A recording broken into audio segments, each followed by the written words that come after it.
selamat siang pemirsa, apa kabar Anda hari ini? Senang sekali saya Fazilah Khairunisa kembali hadir menemani Anda dalam iNews Siang. Selain 3 berita utama tadi, iNews Siang juga akan menyuguhkan beragam informasi penting lainnya. iNews Siang ini kami awali dengan informasi mengenai evakuasi korban ambruknya Pondok Pesantren Al-Khozini di Buduran Sidoarjo, Jawa Timur terus dilakukan hingga Selasa atau hingga hari ini. 3 korban meninggal dunia.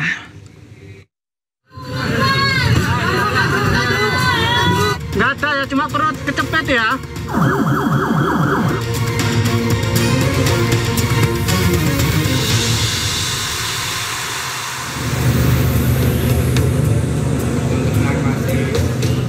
Tim SAR gabungan bersama relawan setempat masih berupaya mencari dan mengevakuasi korban yang terjebak di dalam peruntuhan bangunan Pondok Pesantren Al-Khozini. Untuk mempermudah evakuasi, petugas mendatangkan ekskavator. 84 korban sudah dievakuasi dan saat ini menjalani perawatan medis di RSUD Sidoarjo, Rumah Sakit Siti Hajar, dan Rumah Sakit Delta Surya Sidoarjo. Sementara 3 korban meninggal dunia. Informasi awal menyebut, insiden berawal dari pengecoran di lantai atas yang berlangsung sejak pagi. Dugaan sementara, fondasi bangunan yang tidak mampu menahan beban tambahan sehingga menyebabkan runtuhnya konstruksi dari lantai atas. Ini bangunan masih belum stabil, jadi alat berat dipakai untuk mencoba menyangga titik-titik yang sangat rentan itu tadi. Oksigen dan minuman dipastikan harus bisa diberikan kepada anak yang masih terjebak di dalam. Ya. Informasi yang Pak Wagub terima, ada berapa korban di dalam ini? Ini masih kita pastikan. Ya, mohon doanya teman-teman. Kita fokus satu komando dipimpin oleh Basarnas, Pak Didit namanya. Beliau memimpin, tapi semua elemen BPBD, Kabupaten, Provinsi, dan TNI Polri turun untuk memastikan operasi ini dapat full dukungan peralatan dan personil. Menyusul robohnya bangunan musola yang terjadi di Ponpes Al-Khozini, Buduran Sidoarjo, Jawa Timur pada Senin sore, pihak Ponpes mengaku proses belajar mengajar dihentikan sementara. Pengasuh Ponpes Al-Khozini, Kiai Haji Abdul Salam Mujib, mengatakan proses pembangunan musola telah berjalan selama 10 bulan dan rencananya tidak akan menggunakan atap, namun akan dibuat hall. Saat kejadian, para santri yang menjadi korban tengah menjalani sholat asar di musola yang belum selesai dibangun. Selesai itu, itu sudah selesai. Baru selesai ya? Katanya selesai hari ini berarti ya?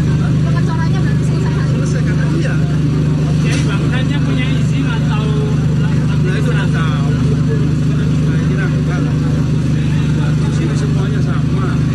Sehingga pakai. Jadi sepertinya ini menopang cor tidak kuat di atas itu. Jadi menekan ke bawah seperti bom di bawahnya. Izin pakai untuk penambahan lantai ini, rencana lantai ini mulai dari kapan? Apa itu? Yang bertahap mulai penambahan pembangunan dari atas 10 bulan. 10 bulan.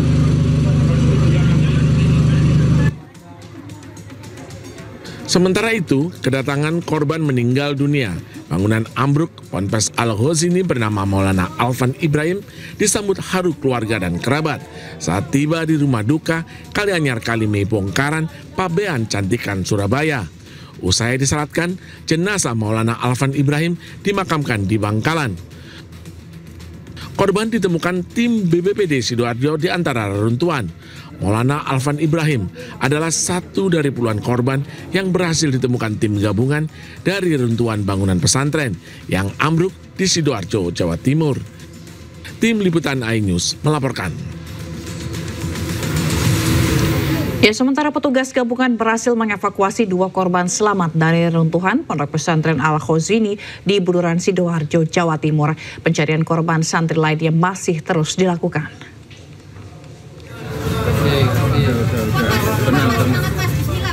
Tim SAR gabungan menemukan 2 korban selamat dari runtuhan bangunan musola di Asrama Putra Pondok Pesantren Al-Khozini di Buduran Sidoarjo, Jawa Timur. 2 korban berhasil dievakuasi pagi tadi dengan selamat. Meski demikian, identitas korban belum diketahui. Evakuasi korban runtuhnya gedung Ponpes Al-Khozini terus dilakukan hingga pagi ini. Sejumlah santri yang terluka masih menjalani perawatan dengan kondisi luka ringan hingga berat. Kita lihat terkait masalah konstruksinya, ini besi-besinya juga masih Maka dari itu kita membuat kondisinya bersih, ada bersih 6, 10. Nah ini standar konstruksinya itu tidak sesuai. Ya. Sehingga kalau ada izin semuanya kita akan mengeluarkan terkait INP-nya ya sesuai dengan konstruksi. Kalau kelihatannya ini kan konstruksinya belum berizin kemarin karena tempatnya cukup. Baik, berarti renovasi bangunan ini nggak ada izin dari Pemkab atau bagaimana Pak Bupati? Kalau ini kita belum memastikan ya, dapat nanti kita pastikan ya, apakah ini ada izinnya atau tidak. Kalau biasanya pondok itu dibangun dulu baru izin. Nah, biasanya seperti itu. Nah, mana hari ini kita berupaya semaksimal mungkin gimana cara menyelesaikan persoalan yang ada rubuhnya masjid yang ada di Pondok Al-Ghozi. Karena ini masih ada anak kecil, masih ya. Nah ini kita alat berat kita upayakan hari ini dan segera datang biar karena kita ada tempat. Dari informasi yang ada bangunan baru ini tadi ada aktivitas atau enggak Pak Bupati ya? Ini tadi kan anak-anak kan sholat. Ya anak-anak sholat, akad usaha. Ya ada tor di atas, akhirnya rubuh semua. Nah ini kita perkirakan yang lebih hampir 300-an barangkali ya. Ini kita masih belum tahu. Semuanya berapa, kita nanti dulu aja, kita tidak bisa menyampaikan, gitu ya. Ya, kemudian tidak lanjutnya sendiri bagaimana dari Pemkab Sidoarjo dengan kejadian ini Pak Bupati? Ini kita sudah menyiapkan, nanti kita mitigasi ya, terkait bangunannya seperti apa kita belum tahu ya. Dan nanti kita mitigasi hasilnya seperti apa, dan nanti ini dimandatkan oleh Pak Wagub, intinya kita akan mengikuti prosesnya seperti apa, biarkan nanti dan segera ada penanganannya. Bangunan Pondok Pesantren Al-Kozini di Desa Banjar Panji, Kecamatan Buduran, Sidoarjo ambruk pada Senin sore. Struktur bangunan lantai 3 dan 2 ambruk. Material semen dan kayu berjatuhan hingga menimpa bangunan paling dasar. Akibat peristiwa tersebut diduga ada 100 santri yang sedang sholat asar berjamaah tertimpa bangunan. Korban selamat mengatakan mendengar suara gemuruh saat bangunan ambruk. Dari Sidoarjo, Jawa Timur, Pramono, iNews melaporkan. Dan untuk mengetahui jalannya proses evakuasi, kita sudah terhubung dengan Kepala Kantor SAR Surabaya, Bapak Nanang Sigit. Selamat siang, Pak Nanang. Ya, selamat siang, Mbak. Baik, Pak Nanang mungkin bisa disebutkan sebenarnya masih ada berapa korban, Pak, yang masih terjebak di dalam reruntuhan, Pak? Ya, untuk korban pastinya kami belum bisa memastikan ya. Kan tapi kalau dilihat dari informasi rekan-rekan dari Pondok Pesantren bahwa dengan keseluruhan ada 140, kemudian terevakuasi 102, berarti saat ini ada dalam pencarian itu masih 38. Tapi kami masih belum memastikan kembali apakah itu benar-benar pasti 38 atau tidak. Baik, lalu tadi disebutkan juga sebelumnya Pak, ada 2 santri yang terjebak begitu ya. Kalau nggak salah namanya Haikal tadi ya, yang terjebak dan sempat berkomunikasi juga dengan tim rescue. Apakah sudah dievakuasi atau belum Pak?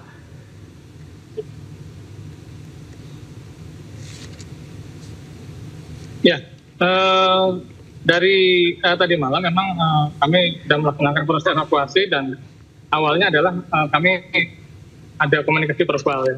Dan yang terakhir saat ini dalam proses evakuasi juga kami ada satu yang bisa berkomunikasi secara verbal. Kemudian kami mencoba membuka akses ke korban tersebut. Tentu memang cukup sulit karena betonan yang menutupi dari posisi korban itu cukup besar.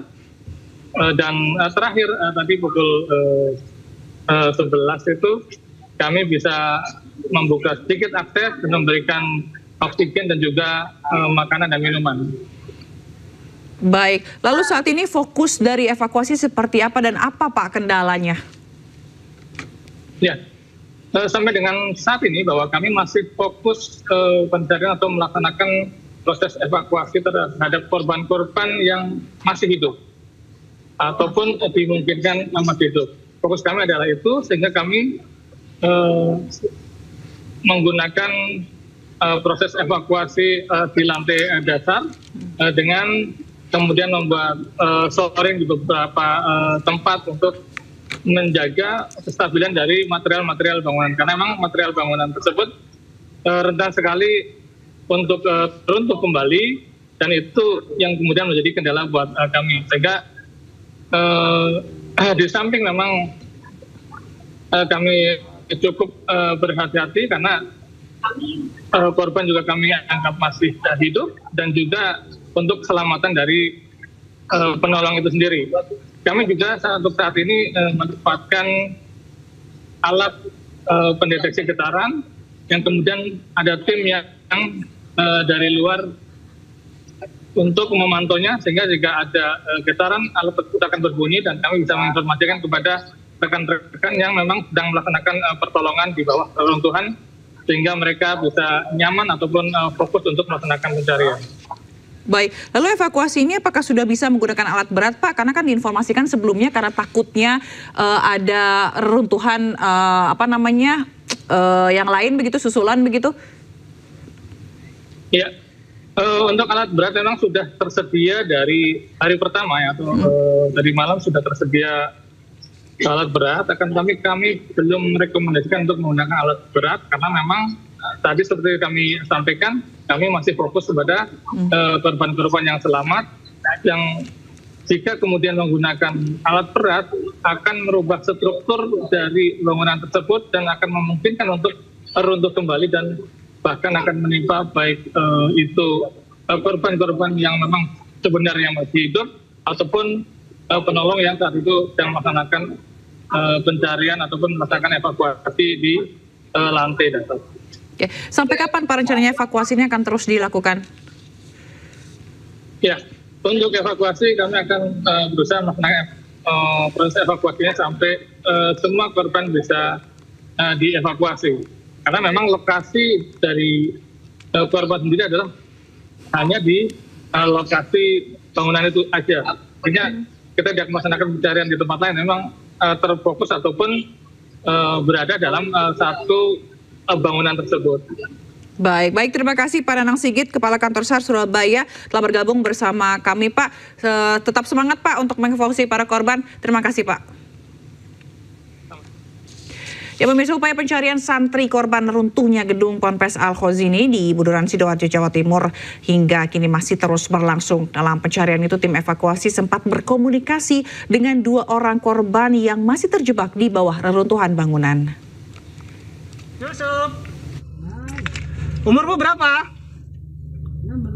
16 tahun. Apa yang luka? Nggak ada. Ya? Nggak ada ya, cuma perut kecepet ya? Haikal? Ya. Kamu yang sakit apa nak? Semuanya sakit. Semuanya sakit. Oke, semangat ya. Sabar ya. Sabar. Ini yang selalu sudah lama. Kamu sabar ya. Sabar ya nak ya. Aku Ajes dari Rescue Surabaya ya. Sabar ya, ini usaha. Korban ambruknya gedung Ponpes Al-Khozini, Buduran Sidoarjo, ditemukan dalam kondisi hidup di bawah reruntuhan bangunan. Bahkan tim evakuasi sempat berkomunikasi dengan 2 korban, yakni Yusuf dan Haikal, yang diketahui salah satunya berusia 16 tahun. Dalam komunikasi antara petugas Rescue Surabaya dan para korban, petugas berusaha menenangkan para korban dan memberi semangat sambil berusaha lakukan penyelamatan. Tim evakuasi gabungan dari Basarnas, BPBD Jatim, dan tim SAR TNI Polri hingga Selasa pagi masih terus lakukan upaya pencarian korban. 2 alat berat disiagakan di sekitar lokasi runtuhan gedung. Namun karena diduga masih ada korban hidup di bawah runtuhan, alat berat belum digunakan. Korban ambruknya gedung Ponpes Al-Khozini, Buduran Sidoarjo hingga saat ini diindikasi masih banyak yang hidup di bawah runtuhan bangunan. Dari Sidoarjo, Jawa Timur, Prabowo Putra, iNews melaporkan. Saat pencarian dan evakuasi puluhan santri yang terjebak reruntuhan, sebagian bangunan pondok pesantren kembali ambruk sekitar pukul 10 pagi tadi.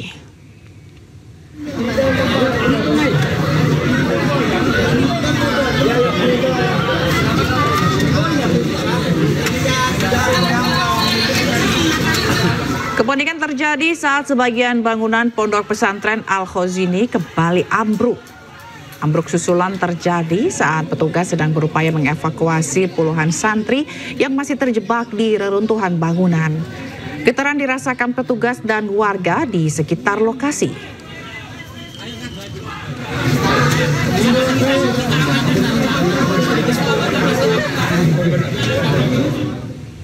Ya, sementara itu saat ini sekitar 50 santri yang terluka akibat tertimpa reruntuhan di Pondok Pesantren Al-Khozini masih dirawat di Rumah Sakit Islam Siti Hajar.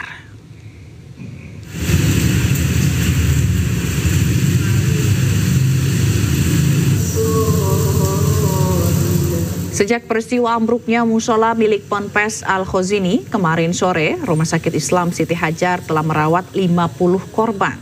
Dari jumlah tersebut, kini tersisa 9 korban yang tengah dirawat intensif. Lainnya sudah diperbolehkan pulang karena hanya mengalami luka ringan. Dari 9 orang, 4 diantaranya luka berat yang dijadwalkan operasi karena patah tulang. Pihak rumah sakit juga belum bisa memastikan kapan para korban yang tengah dirawat diperbolehkan pulang karena masih menunggu perkembangan lebih lanjut.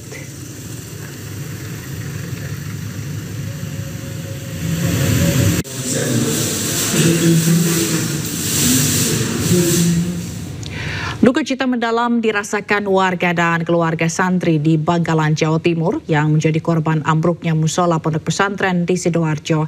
Korban langsung dikebumikan di kampung halamannya setelah sempat disolatkan di rumah duka.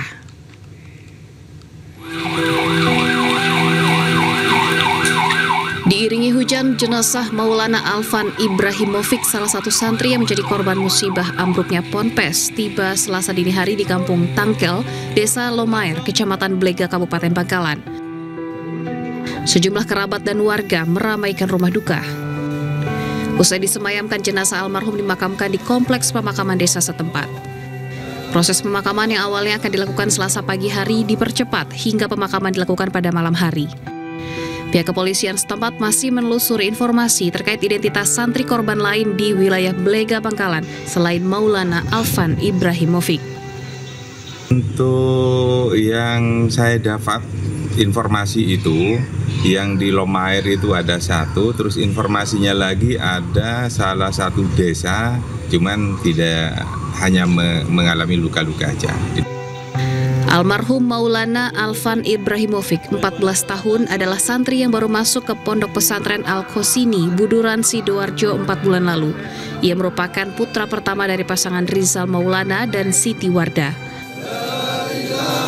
Dari Bangkalan, Jawa Timur, Taufik Syahrawi, iNews melaporkan.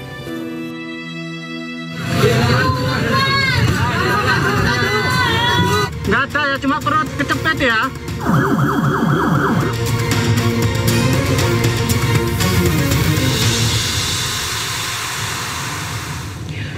Pemirsa, viral fenomena hujan es terjadi di Kuningan, Jawa Barat. Sementara hujan deras dan angin kencang terjadi di Bojonegoro, Jawa Timur dan Boyolali, Jawa Tengah yang merusak sejumlah rumah.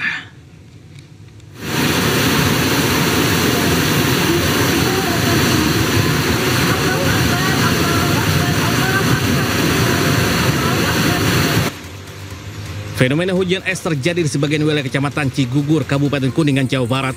Hujan turun disertai butiran menyerupai es batu terjadi bersamaan dengan hujan deras disertai angin kencang. Selama fenomena hujan es yang berlangsung, suara petir yang cukup kencang membuat warga enggan keluar rumah meski dalam keadaan mati lampu. Meski berlangsung selama 20 menit, tidak ditemukan adanya genteng rumah yang mengalami kerusakan. Di Bojonegoro, Jawa Timur, hujan disertai angin kencang menerjang kawasan pasar wisata. Kencangnya hembusan angin sempat membuat warga panik.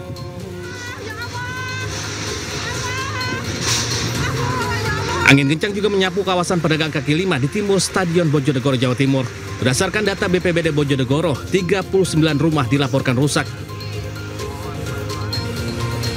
Sementara itu, hujan lebat disertai angin kencang membuat 33 pohon tumbang di kota Boyolali, Jawa Tengah. Di halaman pasar Sunggingan Boyolali, pohon tumbang menimpa minibus yang terparkir. Pohon juga menimpa sebuah tenda warung PKL dan 1 unit motor. Tim Liputan iNews melaporkan. Ya, pemirsa, Gubernur DKI Jakarta Pramono Anung meninjau korban kebakaran di Taman Sari, Jakarta Barat. Pramono mendatangi posko kesehatan dan dapur umum.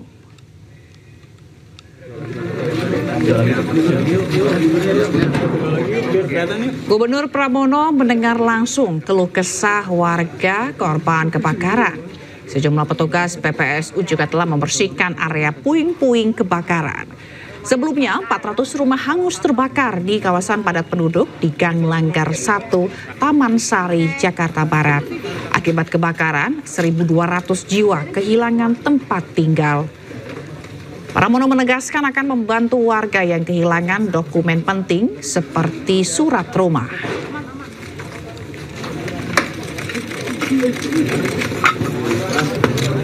Melihat kebakaran yang terjadi pada hari Minggu jam 10 dan api baru bisa dipadamkan pada malam hari jam 22.50. Alhamdulillah kalau melihat apa yang terjadi tidak ada korban. Ada 6 orang yang pada waktu itu mengalami sesak napas tetapi bisa tertangani dengan baik. Dan saya juga mengucapkan terima kasih terutama kepada Damkar yang telah mengerahkan secara 27 unit, dan yang saya juga paling senang semuanya terselamatkan, bahkan ada kucing 12 pun. Dan untuk informasi terkini pasca kebakaran di Taman Sari, Jakarta Barat, sudah ada jurnalis iNews Ismalia Medasari di sana. Selamat siang Ismalia, bagaimana kondisinya di sana saat ini? Ya, selamat siang Zila. Kalau ditanya kondisi seperti apa di sini saat ini, warga sedang mengecek rumahnya masing-masing. Meskipun sudah hangus, Zila, mereka masih tetap mengecek rumahnya masing-masing untuk melihat apakah masih ada barang atau harta benda yang bisa diselamatkan. Saat ini saya akan mengajak Zila dan juga pemirsa untuk melihat bagaimana kondisi di tempat kami melaporkan, tepatnya di Taman Sari, Jakarta Barat. Untuk bisa dilihat juga Zila, di sebelah saya ini ada bangunan yang diberi garis polisi. Ini adalah bangunan yang diduga mengalami kebakaran pertama kali, dan ini juga diduga saat ini karena konsleting listrik Zila. Dan memang saat ini untuk api lalu menyebar luas ke berbagai rumah karena memang di sini rumahnya saling berdekatan dan menempel. Lalu juga pada hari Minggu saat terjadinya kejadian kebakaran, saat itu cuaca sedang berangin, dan berangin ini cukup sangat besar sekali. Sila ini juga membuat si jago merah ini semakin mudah melahap rumah-rumah di sekitarnya sehingga ratusan rumah hangus terbakar di sini. Dan juga selain itu yang cukup menyulitkan pemadam kebakaran untuk bisa cepat sampai ke sini adalah jalanan di tempat kami melaporkan ini cukup kecil Zila, sehingga dari Damkar sendiri ini juga kemarin cukup untuk kesulitan karena untuk memasukkan mobilnya yang cukup besar Zila. Dan juga warga-warga yang terdampak di sini ini diungsikan ke 4 titik, dan ada beberapa titik yang memang mereka diungsikan untuk berlindung di musola Zila. Ada sekitar 1.200 lebih korban yang terdampak dan tidak ada korban jiwa Zila, dan ada sekitar 320 kepala keluarga yang di sini yang terdampak seperti itu. Dan juga untuk bantuan ini memang sudah banyak bantuan logistik mulai dari obat-obatan, mainan anak, dan juga kasur ataupun juga selimut ini juga sudah ada di sini. Tadi juga Zila ada dari Gubernur DKI Jakarta yang memang meninjau ke tempat lokasinya kejadian ini, dan memang Bapak Pramono Anung ini juga langsung berbincang dengan warga yang berada di sini apa yang mereka butuhkan, karena memang di sini juga Zila untuk bangunan-bangunan ini sudah memiliki sertifikat rumah seperti itu, sehingga dari Gubernur DKI Jakarta ini berjanji untuk membantu membuat surat-surat atau dokumen-dokumen yang berharga yang hangus terbakar Zila. Kembali ke Anda. Baik, terima kasih atas laporan Anda Ismalia langsung dari Taman Sari, Jakarta Barat. Selamat bertugas kembali. Ya pemirsa, Wali Kota Gorontalo mengamuk dan nyaris baku hantam dengan salah satu anggota Ormas. Kemarahan dipicu aksi sejumlah anggota Ormas yang menghentikan pengerjaan proyek nasional Kampung Nelayan yang berada di Liato Selatan.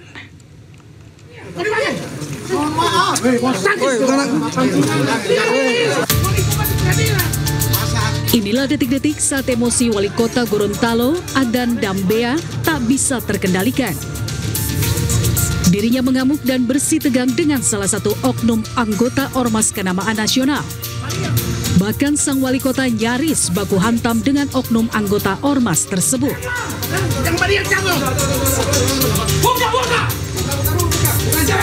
Terlihat juga beberapa orang yang berada di sekitar wali kota berusaha untuk melerai dan menenangkannya.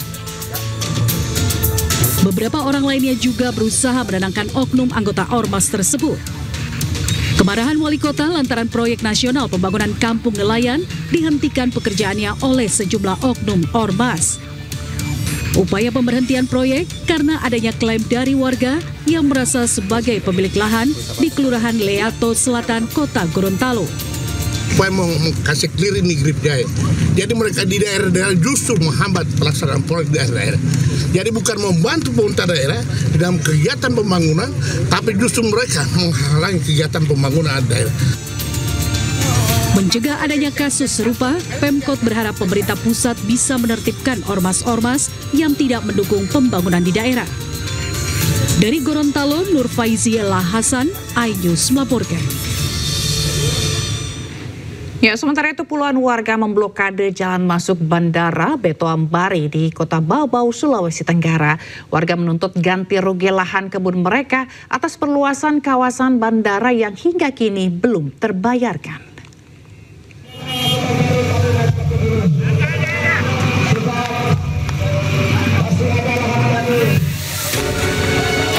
Puluhan warga Lipuka Bengke kembali memblokir jalan masuk ke Bandara Beto Ambari di Kota Bau-Bau, Sulawesi Tenggara.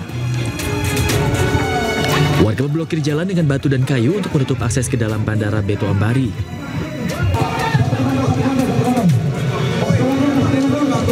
Aksi ini dilatar belakangi tuntutan ganti rugi lahan kebun warga atas perluasan kawasan bandara yang hingga kini belum terbayarkan.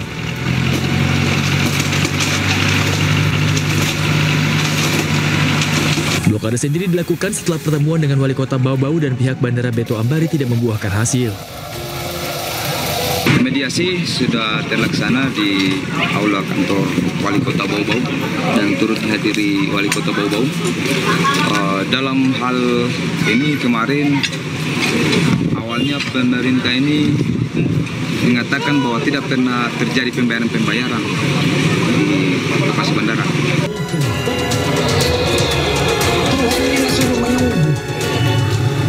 Aksi blokade akses bandara menyebabkan satu penerbangan dari Makassar Bandara Beto Ambari dibatalkan.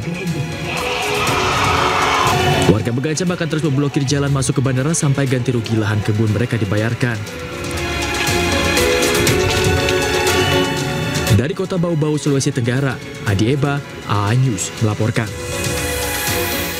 Pemirsa, insiden keracunan makanan bergizi gratis kembali terjadi. Kali ini puluhan siswa SMP Negeri Pamarican di Ciamis, Jawa Barat alami gejala pusing, mual hingga muntah usai menyantap menu MBG.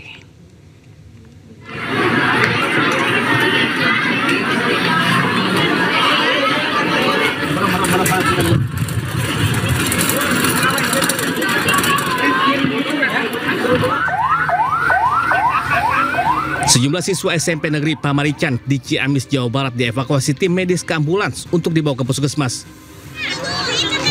Kelas berapa Bu anaknya Bu? 9. Sementara itu para orang tua panik saat mengetahui siswa alami keracunan usai menyantap menu MBG. Tim medis dibantu guru melakukan upaya pengobatan di ruang kelas. Para siswa umumnya alami gejala pusing, mual hingga muntah-muntah usai makan. Menurut informasi dari pihak sekolah, sebanyak 400 sajian MBG dibagikan kepada siswa. Akibat insiden ini, kegiatan belajar mengajar terpaksa dihentikan sementara. Mual sama sakit kepala. Tadi makan apa sebelumnya? Makan ayam. Ayam. Ayamnya ada rasa apa? Bau atau gimana? Terus kayak masih ada darahnya. Itu rasanya gimana? Enak? Bau atau gimana? Bau. Oh, ada baunya. Ayamnya dimakan habis nggak tadi? Enggak. Itu jam berapa tadi makannya?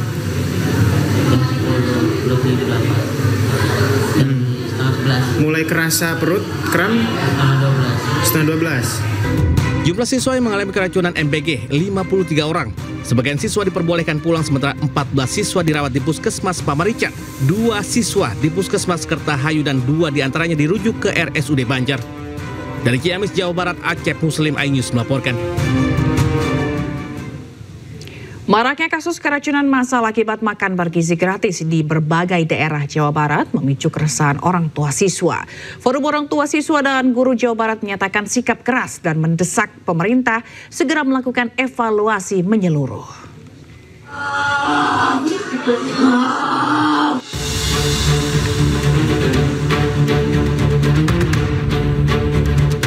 Menyusul maraknya kasus keracunan makan bergizi gratis, perwakilan Forum Orang Tua dan Guru di Jawa Barat meminta program makan bergizi gratis dihentikan sementara. Bahkan orang tua dan guru tergabung dalam Forum Orang Tua Siswa Jawa Barat mengadukan kasus ini ke DPRD Jawa Barat. Yang pertama, kita menuntut pemerintah untuk segera mengusut oknum-oknum yang terlibat dalam MBG yang menyebabkan terjadinya keracunan di seluruh Jawa Barat. Para orang tua mengusulkan pemerintah bisa memberikan uang tunai. Nantinya para wali murid yang menyediakan langsung kebutuhan MBG anak dengan pengawasan pihak sekolah. Dari Bandung, Jawa Barat, Ervan David, iNews melaporkan. Ya, sementara itu Presiden Prabowo Subianto mengatakan akan menertibkan semua satuan pelayanan pemenuhan gizi dan dapur makan bergizi gratis dengan menjamin kondisi kebersihannya. Hal tersebut disampaikan Prabowo saat menghadiri acara Musyawarah Nasional PKS.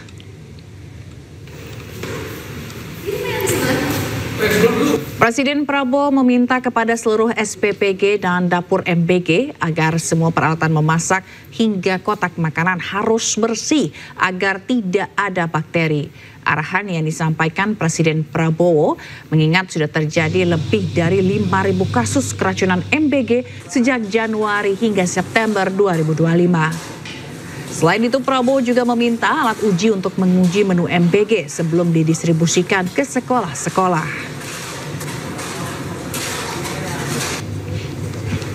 Makanya kita tertibkan semua SPPG, semua dapur, kita sudah bikin SOP, semua alat harus dicuci pakai alat yang modern, tidak terlalu mahal, untuk membersihkan, membunuh semua bakteri. Kita juga perintahkan semua dapur harus punya test kit, alat uji sebelum distribusi. Presiden Prabowo Subianto telah memanggil Kepala Badan Gizi Nasional Dadan Hindayana. Dadan menyebut ada sejumlah instruksi dari Presiden Prabowo terkait makan bergizi gratis. Presiden Prabowo memerintahkan peningkatan tata kelola SPPG untuk mencegah keracunan berulang.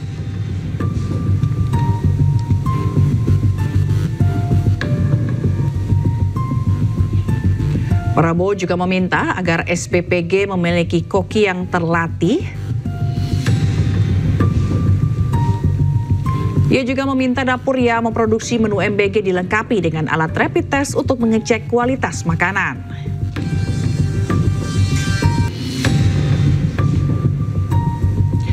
Prabowo menginstruksikan setiap SPPG memiliki alat sterilisasi food tray. Ia juga memerintahkan SPPG memasang filter air untuk menjamin kualitas air yang digunakan.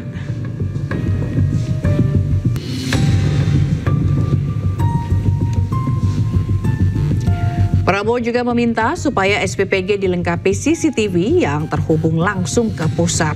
Ia berharap langkah tersebut dapat memperkuat kualitas layanan dan memastikan program pemenuhan gizi nasional berlangsung aman dan terpercaya.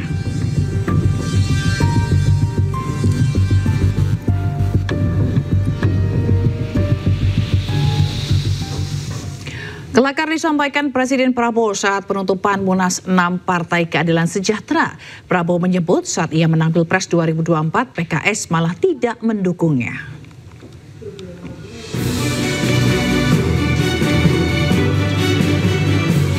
Presiden Prabowo membuat suasana penutupan Munas 6 Partai Keadilan Sejahtera pecah. Hal itu terjadi saat Prabowo menyinggung soal PKS yang tidak mendukungnya saat menang Pilpres tahun 2024 lalu.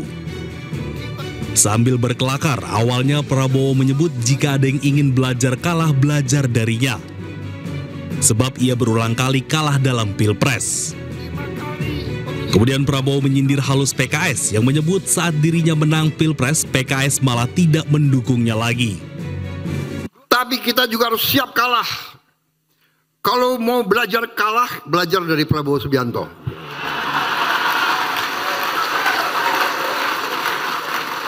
Lima kali pemilihan, 4 kali kalah. PKS ikut-ikut lagi.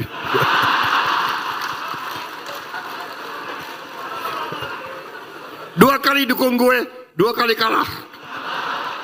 Yang gue menang lu nggak dukung lagi. Usai menyindir halus PKS, Prabowo mengajak semua pihak untuk bersatu membangun negara dan melupakan kompetisi yang sudah lewat. Ia menilai kompetisi politik memang harus ramai untuk menghidupkan suasana demokrasi di Indonesia. Tim Liputan iNews melaporkan. Selain menyindir PKS, Presiden Prabowo juga menyinggung lawan politiknya di Pilpres 2024, Anies Baswedan. Prabowo menyebut tidak memiliki dendam dengan Anies dan malah membantunya menang. Anies justru dinilai membantu Prabowo menang karena memberikan penilaian 11 saat masih menjabat Menteri Pertahanan. Aku tuh terus terang aja loh, saya tuh nggak dendam sama Anies, enggak. Kalau ya dikasih nilai 11 itu gue nggak apa-apa itu. Bener loh, sebetulnya dia yang bantu aku menang, saudara. Karena emak-emak kasihan gitu loh. Iya kan? Saudara-saudara, kalau debat presiden atau kan nggak menarik. Rakyat seneng lihat apa itu? Lihat rame-rame seneng, bener nggak? Jujur, iya kan? Jadi saudara-saudara, kita harus demokrasi yang dewasa. Ya kan? Siapa presiden, siapa wakil presiden, siapa, ya oke. Yang penting siapapun kita bersatu, kita kerja untuk bangsa dan negara. Dari informasi lainnya, pemirsa, viral di media sosial, jerit tangis seorang nenek memohon pertolongan di Jati Padang, Pasar Minggu, Jakarta Selatan. Sang nenek tak kuasa melihat rumahnya hampir roboh akibat diterpa hujan deras dan angin kencang. Kenapa sih, kenapa? Rumahku banjir semua. Tolongin, Pak. Biar. Ya Allah, tolongin, ya Allah. Mana? Itu rumahku. Aku tak taruh sana, mau tidur di mana saya, Pak? Inilah video viral saat seorang nenek bernama Sugiem menangis pilu memohon pertolongan ketika rumah reotnya yang berada di RT 9 RW 2 Kelurahan Jati Padang, Pasar Minggu, Jakarta Selatan diterpa hujan deras dan angin kencang. Aku basah semua, Pak. Mau nginep di mana? Itu saya mau digusur. Nenek yang sudah berusia 60 tahun ini tak kuasa menahan tangis melihat air yang mulai menggenangi lantai rumahnya serta rembesan air yang jatuh ke tempat tidur. Ketua RT setempat menyebut Sugiem merupakan warga pendatang yang sudah tinggal di rumah ini selama 20 tahun. Sayangnya tanah yang ia tinggali merupakan milik pihak lain. Sugiem juga sudah diberikan biaya untuk pindah dari rumahnya. Warga setempat atau warga pendatang? Mereka pendatang dan mereka tidak ada izin, yang hasilnya itu tidak ada izin untuk bercocok tanam. Nah, yang sudah yang dapat izin bercocok tanam itu adalah orang yang sudah meninggal. Nah, mereka tidak ada izin untuk mendirikan bangunan, hanya izin bercocok tanam. Tapi di antara 11 orang itu tidak ada satupun yang mendapatkan izin. Ramlanya ini emang mau digusur. Tapi ibu tuh nempatin di sini tuh udah lama sekali, udah 2 bulan tahun. Tapi aku nggak tahu yang menggusur itu siapa, aku nggak tahu ya. Cuman ya udah dikasih pesangon sih 5 juta karena pengennya tahu kebenarannya. Kalau saya dikasih segitu saya dengan kepengen ini tanahnya siapa. Kalau memang tanah yang gusur saya itu yang benar yang punya, saya pergi, saya mengucapkan terima kasih. Meski tinggal di rumah tak layak huni, Nenek Sugiem enggan untuk angkat kaki sebelum bertemu pemilik lahan untuk berterima kasih. Dari Jakarta, Helmi Sajangbati, iNews melaporkan. Presiden Prabowo meresmikan akad massal 26.000 rumah subsidi dengan penyerahan kunci secara simbolis di Cilengsi, Bogor, Jawa Barat. Masyarakat berpenghasilan rendah bisa mendapatkan rumah ini dengan membayar cicilan 1,4 juta rupiah per bulan flat selama 15 tahun.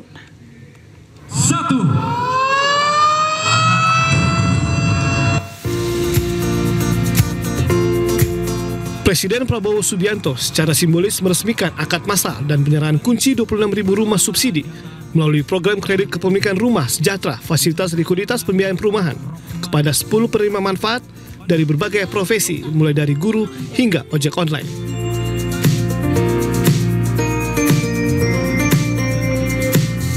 Dalam sambutannya, Presiden menyebut sektor perumahan tidak hanya memenuhi kebutuhan dasar, namun juga menjadi pendorong ekonomi. Perumahan adalah sangat penting dan perumahan itulah yang bisa juga selain memenuhi kebutuhan yang sangat penting untuk rakyat, terutama yang berpenghasilan rendah, ya. Juga perumahan itu bisa dan selalu menjadi motor dari pertumbuhan ekonomi, motor dari pembangunan ekonomi. Jadi memang ini kita perhatikan, ya. Karena itu kita kasih target yang sangat tinggi, 3 juta rumah. Akad massal yang digelar Kementerian Perumahan dan Kawasan Permukiman ini melibatkan 26.000 unit secara daring dan luring dari 30 provinsi. Program rumah subsidi ini juga dilengkapi fasilitas keringanan pajak dan biaya administrasi. Program ini menjadi bagian dari komitmen pencapaian target rumah subsidi nasional dan juga keberpihakan pemerintah terhadap kalangan berdaya beli rendah. Dari Kabupaten Bogor, Jawa Barat, Jen Cahyani dan Yudi Permana, iNews melaporkan. Anda kembali di iNews Siang pemirsa, kali ini bersama saya Syafaati Suryo. Pemirsa, marak PHK, warga menyerbu job fair yang digelar Pemprov DKI Jakarta. Ribuan kesempatan kerja diberikan bagi masyarakat dengan melibatkan puluhan perusahaan berbagai sektor.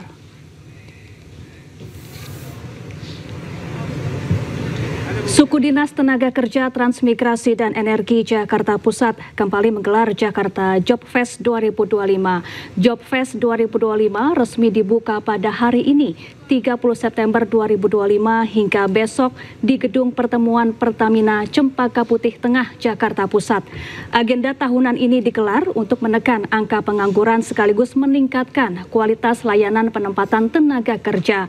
Sebanyak lebih dari 40 perusahaan berbagai sektor ikut terlibat untuk membuka kesempatan kerja bagi masyarakat.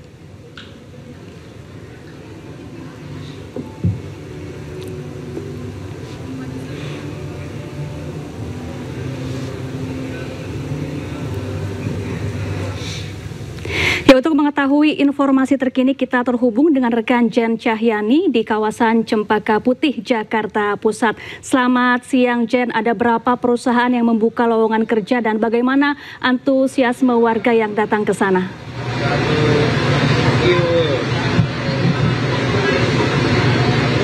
Ya, Syafa dan juga pemirsa, kalau berdasarkan pantauan kami di sini tentu saja antusias masyarakat para pencari kerja ini sangat tinggi yang datang ke lokasi Job Fest atau Jakarta Job Fest 2025 di Gedung Pertemuan Pertamina Cempaka Putih. Nah, untuk perusahaannya sendiri tadi terakhir informasi yang kami terima dari pihak Sudin atau Suku Dinas Tenaga Kerja Transmigrasi dan Energi Kota Administrasi Jakarta Pusat, pada hari ini ada 36 perusahaan yang membuka lowongan kerja untuk 4.000 posisi lowongan kerja. Jadi ini membuka ribuan posisi bagi para pelamar kerja atau pencari kerja di daerah Jakarta ini yang belum mendapatkan kesempatan untuk bekerja. Pada hari ini dibukalah Job Fair atau Jakarta Job Fest 2025. Dan tadi kalau berdasarkan pantauan kami sejak pagi, memang sudah ramai, sudah mengantri bahkan sejak sebelum Job Fest ini dibuka. Hari ini dibuka pukul 10 pagi sampai pukul 4 sore dan ini dibuka untuk umum secara gratis. Jadi masyarakat, para pencari kerja ini dapat langsung datang dan juga mengantri untuk masuk ke dalam sana. Dan Syafa dan pemirsa, bisa saya sampaikan memang siang ini sangat ramai, antriannya juga sangat padat dan ini menandakan banyaknya para pencari kerja di Jakarta yang sedang mencari pekerjaan. Dan salah satunya untuk menekan angka pengangguran, maka Pemprov DKI Jakarta mengadakan sejumlah job fair, salah satunya di sini yang diadakan oleh Sudinaker Jakarta Pusat untuk membuka ribuan lowongan pekerjaan bagi warga Jakarta yang ingin bekerja. Dan ini dibuka sampai esok hari, sampai tanggal 1 dibukanya dari pukul 10 pagi sampai pukul 4 sore. Jadi bagi masyarakat yang ingin mencari kerja bisa langsung datang. Dan tadi kalau kami lihat, kami juga sempat bertanya-tanya kepada para pencari kerja. Di sini untuk batas usianya, kebanyakan para perusahaan yang terlibat di sini yang membuka lowongan kerja, ini batas usia masih di 40 tahunan. Sedangkan kalau kami lihat, kalau kami pantau memang masih banyak juga lansia atau masyarakat ini yang sudah lanjut usia juga ikut mencari kerja ya. Tadi kami sempat bertanya, ada yang usianya 60 tahun ke atas, namun juga banyak juga yang masih muda, yang baru lulus kuliah, baru lulus sekolah, maupun yang mereka sudah bekerja namun terkena PHK. Dan ini salah satu dari program dari Pemprov untuk menekan angka pengangguran dan diharapkan nanti angka pengangguran di Jakarta bisa ditekan ya. Syafa. Baik, terima kasih Jen Cahyani langsung dari lokasi Job Fest di Cempaka Putih, Jakarta Pusat. Kita ke informasi selanjutnya pemirsa, rekonstruksi pembunuhan Brigadir Esko yang diduga dilakukan oleh Brigadir Rizka, istrinya sendiri nyaris ricuh. Keluarga kesal lantaran tersangka Brigadir Rizka menolak memeragakan adegan pembunuhan dengan dalih sedang tidur saat suaminya ditemukan tewas.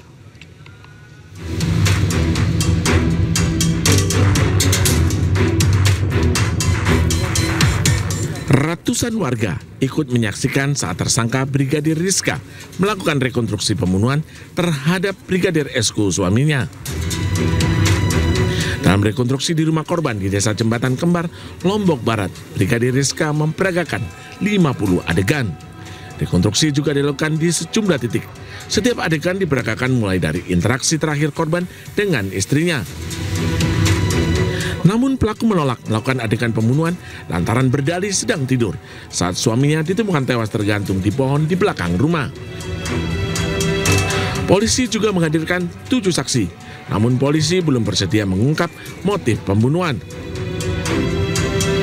Ada 2 versi Pak berarti. Oh enggak, bukan 2 versi. Tetap kami gabungkan kok.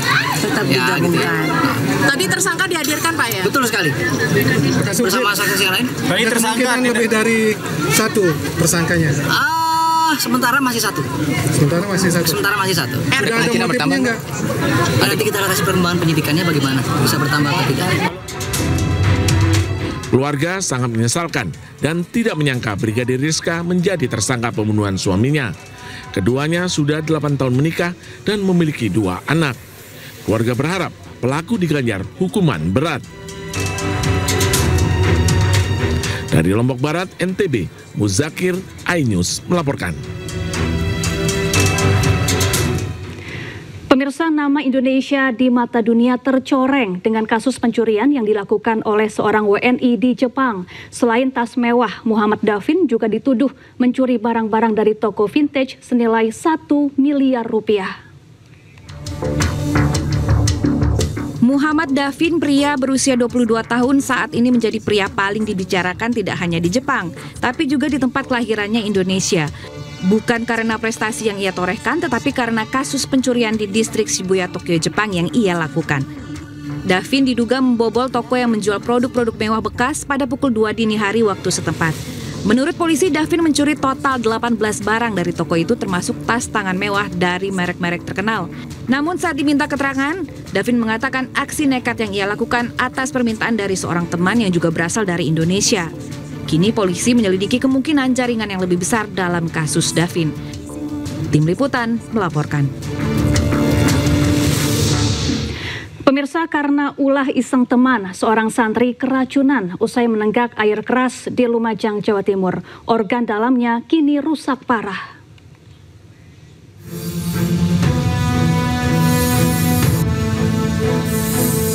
Kondisi Dewangga kian memprihatinkan. Santri berusia 13 tahun ini hanya terbaring lemas di kamar rumahnya di Desa Tempeh Tengah, Lumajang, Jawa Timur. Berat badannya merosot hingga kini hanya 24 kg, lantaran ia tak bisa mencerna makanan akibat luka parah di organ pencernaan. Ia bertahan hidup dengan mengkonsumsi susu khusus anjuran dari tim medis. Ironis, kondisi korban terjadi usai ia menenggak air keras yang disimpan dalam botol minuman kemasan saat di pondok pesantren awal Juli lalu. Diduga ia jadi korban keisengan temannya sesama santri. Dari 3 orang, hanya Dewangga yang alami dampak serius. Minuman lain akhirnya HCl itu dituang ke situ, terus dibawa ke kamar, ditawarkan ke 3 anak, ke teman-temannya itu nggak ada yang mau karena nggak ada tutupnya.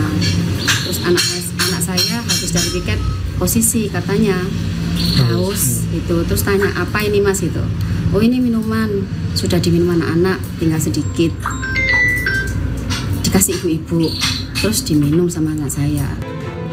Pihak pondok pesantren bertanggung jawab dengan membantu biaya perawatan korban selama di rumah sakit. Pihak Ponpes mengeluarkan santri yang memberikan cairan air keras kepada korban. Kasus ini juga telah dilaporkan ke Polsek Tempeh. Dari Lumajang, Jawa Timur, Yaya Nugroho, iNews melaporkan. Aksi kekerasan di lingkungan pendidikan terjadi di Kabupaten Agam, Sumatera Barat. Seorang petugas keamanan sekolah menjadi korban pengeroyokan yang dilakukan oleh 7 orang, termasuk orang tua, keluarga, dan beberapa siswa.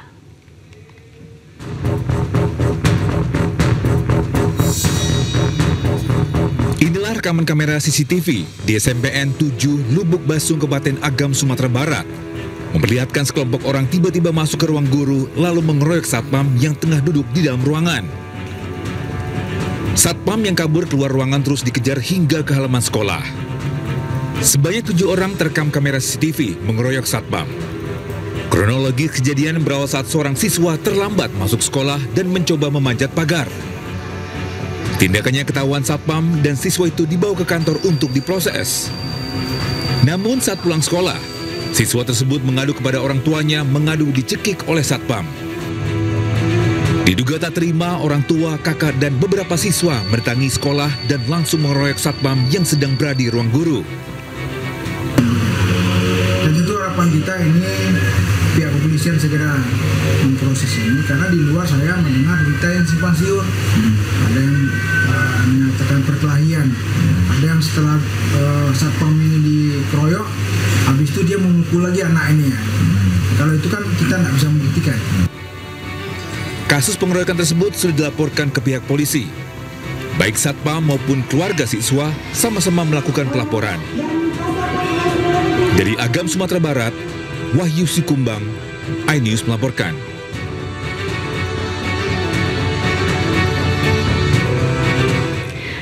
Pemirsa, penampakan sosok yang disebut sebagai pocong menghebohkan warga Bekasi, Jawa Barat.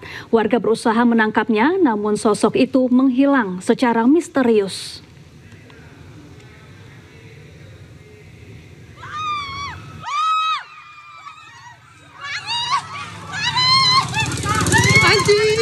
Anjing, di mana lu? Warga Kampung Kempes, Kecamatan Sukatani, Kabupaten Bekasi, Jawa Barat dihebohkan kemunculan sosok yang disebut-sebut sebagai pocong.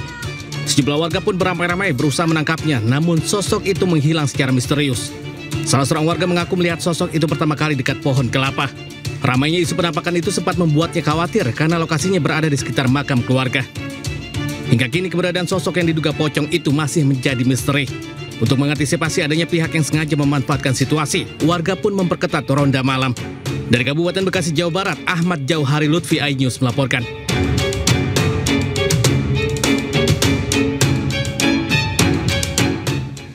Anda kembali di iNews Siang, pemirsa. Meski diserang drone, sebanyak 50 kapal global sumut flotila nekat berlayar ke Gaza, Palestina. Mereka menentang blokade laut Israel.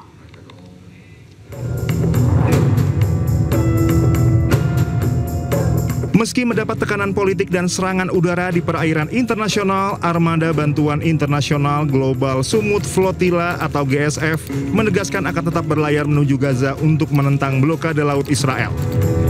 Pernyataan ini disampaikan penyelenggara sehari setelah Italia mendesak mereka menerima kompromi untuk menurunkan bantuan di Siprus.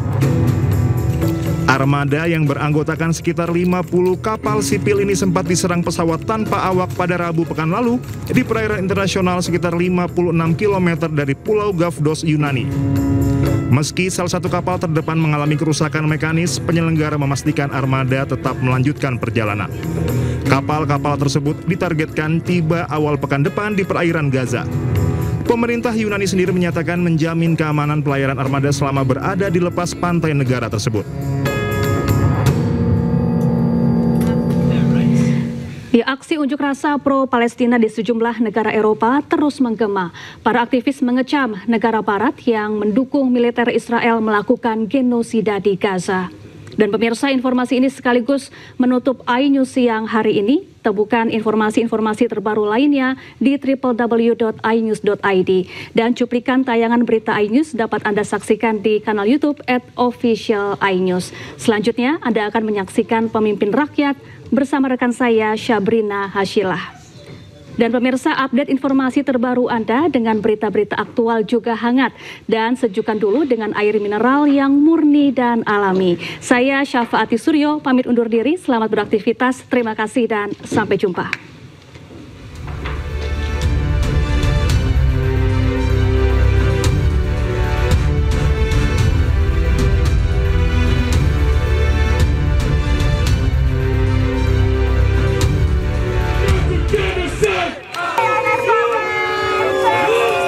Ratusan demonstran pro-Palestina berkumpul di Amsterdam, Belanda Minggu siang. Para aktivis perdamaian ini menuntut pemerintah Belanda untuk mendukung armada global Sumut Flotilla yang tengah mengirimkan bantuan kemanusiaan ke Gaza. Unjuk rasa tersebut disambut oleh demonstran pro-Israel. Bentrokan singkat sempat terjadi antara para aktivis dan petugas kepolisian. Ribuan demonstran menggelar pawai di kota Nijmegen, Belanda, Sabtu lalu. Jelang pemilihan umum nasional, massa mengecam kelompok fasisme sayap kanan. Mereka juga menyerukan kemerdekaan Palestina dari pendudukan dan penjajahan Zionis Israel. Para aktivis perdamaian ini juga menuduh pemerintah Belanda terlibat dalam aksi genosida di Gaza karena mengekspor senjata ke Israel. Para aktivis di London menggelar aksi unjuk rasa di depan Kementerian Pertahanan untuk memprotes bantuan militer Inggris kepada penjajah Israel. Para pengunjuk rasa menuduh militer dan intelijen Inggris memasok informasi strategis tentang Gaza kepada IDF sejak pecahnya perang Israel-Hamas. Sejak Desember 2023 diketahui ada lebih dari 600 penerbangan mata-mata Inggris yang dikirim ke Gaza. Massa menuntut mereka yang terlibat genosida harus diadili di Mahkamah Internasional di Den Haag. During which there was supposed to be no intelligence operations over